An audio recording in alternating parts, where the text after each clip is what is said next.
I held the secret for 46 years because it's what women do. Because it causes guilt and shame. So we're afraid to talk about it. But God he was just relentless that you're putting that in the book. When I was 16, I just didn't know what I wanted to do, fell into a relationship with a boy, and by the time I was 18, I found out I was pregnant. Now, this is 1972. Right. So this is before Roe v. Wade is legal in most places. Well, Roe v. Wade had not been signed into law, but abortion was legal in some areas. Now, I lived in New Jersey. It was not legal there. But I remember going to the Planned Parenthood there and asking the lady, I didn't know what to do. I was 18. I couldn't go to my family. There was no way they would have. It just would have been a horrible mess to even tell them. So they never knew. My parents are both gone, and neither one of them ever knew. Wow. But I remember going to Planned Parenthood, and the woman just asked me, well, do you want to have a baby? I was 18. I want to be a Broadway star. I said, well, no, I can't. This doesn't fit anywhere into my plans. Right. So she said she made an appointment for me in New York City where abortion was legal. And I went in, and I remember during the procedure, the doctor, who had this very nice, soft French accent, saying to me, it's a good thing you came in when you did, because had you waited another week, you were on the cusp of being 4 months pregnant. I didn't know what that meant. We didn't have ultrasound back then. We couldn't. We just knew there was something there that had to go. Today I know. I'm fully aware of what I did, what I participated in, what I allowed to be done.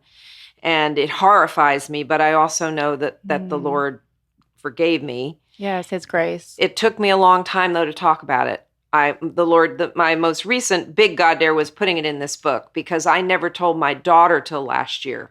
I didn't. I told my husband and maybe 2 or 3 people in my life ever. I held the secret for 46 years because it's what women do. Because it causes guilt and shame. So we're afraid to talk about it. But God He was just relentless that you're putting that in the book. And I fought with Him. And then I was just like, all right, darn it, I'm just going to write this chapter. Thank you for your bravery, because a lot of people.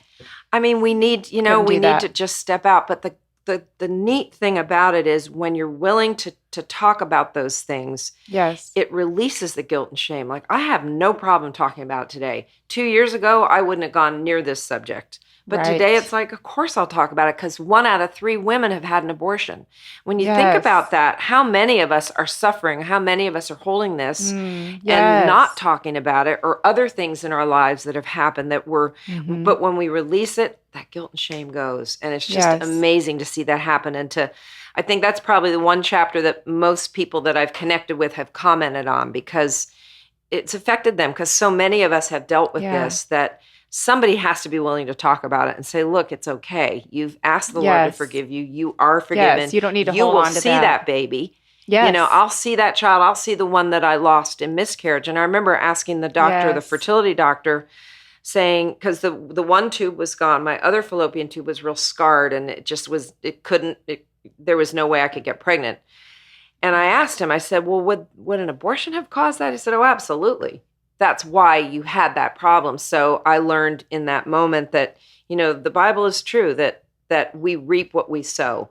I sowed a wrong thing, and I reaped the, what the consequences of that, of not being able to have more children. But God still works all things together for our good. He worked it out with our daughter, being able to raise her to get out there and do something in the world. And something incredible that most people would never dream of doing. I know. And now she's got these amazing kids that she's raising. So it all comes around to be something. I can look at it now and go, okay, Lord, had I had an opportunity to make a different choice, I would have. But I was young and stupid and sinful, and I didn't know. But He can still turn things around, and He's done that in my life, and now I can talk about it without the guilt and the shame, and that I think that's just a lesson for all of us, to let that stuff go, to not be afraid, because everybody's gone through something.